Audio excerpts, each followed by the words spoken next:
వేలాది మంది నల్ల కోటీశ్వర్లున్న మన దేశంలో కొండంతవ్వి ఎలకను పట్టినట్లు జస్ట్ 20-30 మంది లిస్ట్ ను బయట పెట్టడం అంటే ఎంతవరకు సబబు అన్న ప్రశ్నలు వినిపిస్తున్నాయి.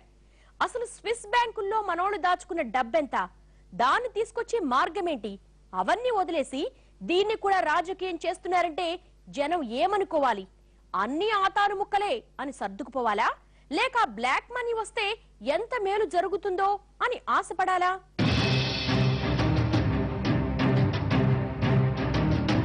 అసలు విదేశీ బ్యాంకుల్లో మనోళ్లు దాచుకున్న బ్లాక్ మనీ ఎంత? ఇదే ప్రశ్న చాలా మందికి ఏళ్లకేళ్లుగా వేధిస్తోంది. కానీ ఇప్పటికీ సమాధానం మాత్రం దొరకలేదు. చేలో మేసిన మేకను మేక మేక ఎంత మేసావని అడిగితే ఏమని చెప్తుంది? ఈ 2 ఆకులే తిన్నాను, మిగిలింది ఎవరు తిన్నారో తనకు తెలియదనే అంటుంది. ఇప్పుడు కూడా బ్లాక్ మనీ వ్యవహారం అలాగే ఉంది. యూపీఏ సర్కారు సుప్రీంకోర్టు ఒత్తిళ్లకు తట్టుకోలేక ఏదో మొక్కుబడిగా ఓ లెక్క అప్పచెప్పింది. దాని ప్రకారం స్విట్జర్లాండ్ లోని పబ్లిక్, ప్రైవేట్ సెక్టార్లలో ఉన్న 283 బ్యాంకుల్లో విదేశీ క్లయింట్లకు చెందిన నగదు నిల్వల విలువ 1.6 లక్షల కోట్ల డాలర్లని, ఇందులో భారతీయుల సొమ్ము కేవలం 203 కోట్ల స్విస్ ఫ్రాంక్లని చెప్పుకొచ్చింది. అంటే ఇది మన కరెన్సీలో జస్ట్ 14,000 కోట్లకు సమానం. అదేంటి, ఎంతమంది కలిపి విదేశాల్లో దాచుకుంది ఇంతేనా అనుకుంటున్నారా? ఇది కూడా తాను తిన్న చేను లెక్క మేక చెప్పినట్టు యూపీఏ పాలకులు సుప్రీంకోర్టుకు చెప్పిన లెక్క. కాంగ్రెస్ బ్లాక్ మనీ బయట పెట్టండి అని బీజేపీని డిమాండ్ చేయడం చాలా హాస్యాస్పదం. ఎందుకంటే వాళ్ళు 9 ఏళ్ళు 10 సంవత్సరాల పాలన చేసినప్పుడు వాళ్ళు ఈ బ్లాక్ మనీని తేలేకపోయినారు, తీసుకురావడానికి సంసిద్ధంగా లేకుండా ఉన్నారు. ఈ రోజు వాళ్ళు బ్లాక్ మనీని బయటికి తీసుకొని రండి అని అడుగుతున్నారంటే ఇది కేవలం ఈ చట్టాన్ని, రాజ్యాంగ వ్యవస్థని పరిహాసం చేస్తున్న పరిస్థితి. ఎందుకంటే వీళ్ళలో ఉన్నారు, బీజేపీలో ఉన్నారు, కాంగ్రెస్లో ఉన్నారు, అన్ని పార్టీల్లో డబ్బులు దాచుకున్న వ్యక్తులు ఉన్నారు. కాబట్టి ఈ గుప్తధనాన్ని విదేశాల బ్యాంకుల నుంచి తీసుకురావడానికి కాంగ్రెస్లో వ్యతిరేకత ఉంది, బీజేపీలో వ్యతిరేకత ఉంది. 30 ఏళ్ల కిందటే ఇండియన్ల బ్లాక్ మనీ 32,000 కోట్లని అంచనా. సిబిఐ మాజీ డైరెక్టర్ ఏపీ సింగ్ 2 ఏళ్ల కిందట చెప్పిన లెక్కల ప్రకారం బ్లాక్ మనీ 25 లక్షల కోట్లు. సుప్రీంకోర్టు కలగజేసుకుని లెక్కలు తేల్చమన్నాక తేలిన అనధికార అంచనాల ప్రకారం దాని విలువ 75 లక్షల కోట్లు. 6 నెలల కిందట the associated chambers of commerce and industry of Bharat చెప్పిన లెక్కల ప్రకారం విదేశాల్లో మూలుగుతోన్న బ్లాక్ మనీ 2 లక్షల కోట్ల డాలర్లు. అంటే మన కరెన్సీలో దీని విలువ అక్షరాల 120 లక్షల కోట్లు. ఇది గతేడాది మన దేశ జీడిపి కన్నా ఎక్కువ. ప్రస్తుత 12వ పంచవర్ష ప్రణాళికలో కేటాయింపుల మొత్తానికి 3 రెట్లు ఎక్కువ. మింగుడు పడకపోయినా ఇది నిజమే. ఈ డబ్బంతా తిరిగి తెస్తే ప్రతి ఒక్కరికి తలా ఓ 1,00,000 పంచొచ్చు. ఇప్పటి వరకు మన పాలకులు చేసిన అప్పును ఎడం చేత్తో తీర్చేసి కుడి చేత్తో అమెరికాకు కూడా అడిగినంత అప్పిచ్చి 1000 కోట్లు వడ్డీ తెచ్చుకోవచ్చు. అసలు దేశంలో 10 ఏళ్ల పాటు ట్యాక్సులు ఎత్తేయొచ్చు.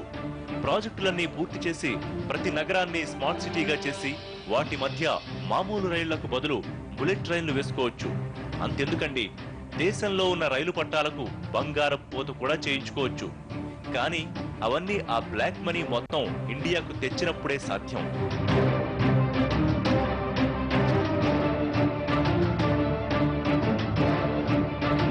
అసలు మనోళ్ల అక్రమార్జన, ట్యాక్సుల లెక్కల్లో చూపించని సొమ్మంతా మనీ లాండరింగ్ పద్ధతుల్లో విదేశాలకు తరలించి అక్కడ డాలర్ల రూపంలో మార్చి స్విట్జర్లాండ్ వంటి ట్యాక్స్ హెవెన్ కంట్రీ బ్యాంకుల్లో దాచుకుంటారు. స్విట్జర్లాండ్ లో ఉన్న యూనియన్ బ్యాంక్ ఆఫ్ స్విట్జర్లాండ్ 1862లో మొదలై ఇలాంటి బ్లాక్ మనీ దాచుకుంటూ ఈ 150 ఏళ్లలో ఎన్నో బ్యాంకుల్ని టేక్ ఓవర్ చేసేసింది. ఇలాంటి 15కు పైగా దేశాల్లో 300 పైగా బ్యాంకుల్లో మనోళ్లు బ్లాక్ మనీ దాచేసుకున్నారు. ఒక్కో బ్యాంకులో అధమపక్షం 20 మంది డబ్బులు దాచుకున్నా ఈ నల్ల కుబేరుల లెక్క 6,000 దాటుతుంది. కానీ ఇప్పుడు చిట్టా దొరికింది జస్ట్ 20 మందిదే. ఈ బ్యాంకులపై ఎవరి ఆధిపత్యం ఉండదు కాబట్టి ఆ డబ్బు తీసుకురావడం కష్టమే అన్నది కొందరి అభిప్రాయం. స్విస్ ప్రభుత్వం దౌత్యపరమైన ఒత్తిళ్ల మేరకు తమ బ్యాంకుల్లో ఖాతాదారుల పేర్లు చెప్తుందేమో కానీ డబ్బు మాత్రం తిరిగిచ్చే ప్రసక్తే లేదు. ఆ డబ్బు తీసుకురావాల్సింది సదరు ఖాతాదారుడే. ఇందుకోసం voluntary disclosure of income scheme లాంటివి మరోసారి ప్రవేశపెట్టాలన్నది అసోచామ్ అభిప్రాయం. అమెరికా, జర్మనీలు ఇలాంటి స్కీములతో భారీగా విదేశీ మారక ద్రవ్యాన్ని పెంచుకున్నాయి కూడా. మన దేశంలో కూడా ఈ స్కీమ్ అమలు చేసి 20 కోట్లు 1965లో 50 కోట్లు రాబట్టింది. 1975, 1985, 1997లో కూడా అమలు చేసింది. బ్యాంకుల నుంచి బయటికి తీసుకొచ్చిన జాబితా బయటపెట్టిన వాళ్ళు కనుక సరైన లెక్కలు చెప్పగలిగిన పరిస్థితిలో ఉంటే ప్రభుత్వాలు చేయగలిగింది ఏమి ఉండదు.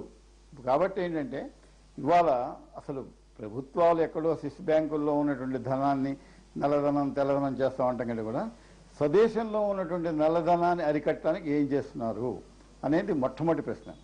స్విస్ బ్యాంకులు, అంతర్జాతీయ న్యాయస్థానాలు, న్యాయపరమైన చిక్కులు అవన్నీ పక్కన పెట్టండి. అసలు యాక్చువల్గా భారతదేశంలో ఉన్నటువంటి నల్లధనాన్ని కనుక మీరు పట్టుకోగలిగితే, చేజిక్కించగలిగితే అసలు స్విస్ బ్యాంకుల గురించి ఆలోచించాల్సిన పని ఉండదని నేను అనుకుంటున్నాను. 40% పన్నుల్లో బ్లాక్ మనీని వైట్ గా మార్చుకునే అవకాశం కల్పిస్తే విదేశాల్లో ఉన్న 120 లక్షల కోట్లలో సగం తిరిగి తెచ్చినా అందులో కేంద్రానికి 15 లక్షల కోట్ల ఆదాయం చెందుతుందన్నది అసోచాం సలహా. కానీ ఇలాంటి పథకాలు బ్లాక్ మనీ దాచుకోవడాన్ని పెంచుతాయన్న విమర్శలు వినిపిస్తున్నాయి. ఈ బ్లాక్ మనీ తీసుకురావడమే కాదు, అసలు బ్లాక్ మనీ ఇక్కడి నుంచి పుట్టకుండా సరైన చర్యలు తీసుకోవాలన్నది మరో విమర్శ. అవన్నీ పక్కన పెట్టి కేవలం ఈ బ్లాక్ మనీ అంశాన్ని రాజకీయ ప్రయోజనాల కోసమే వాడుతున్నారు తప్ప ఇప్పటి వరకు ₹1 కూడా వెనక్కి తీసుకురాలేకపోయారన్నది మాత్రం జగమెరిగిన వాస్తవం. ఇది వాళ్ళ స్టోరీ బోర్డ్. మరో అంశంతో మళ్ళీ కలుద్దాం. నమస్తే.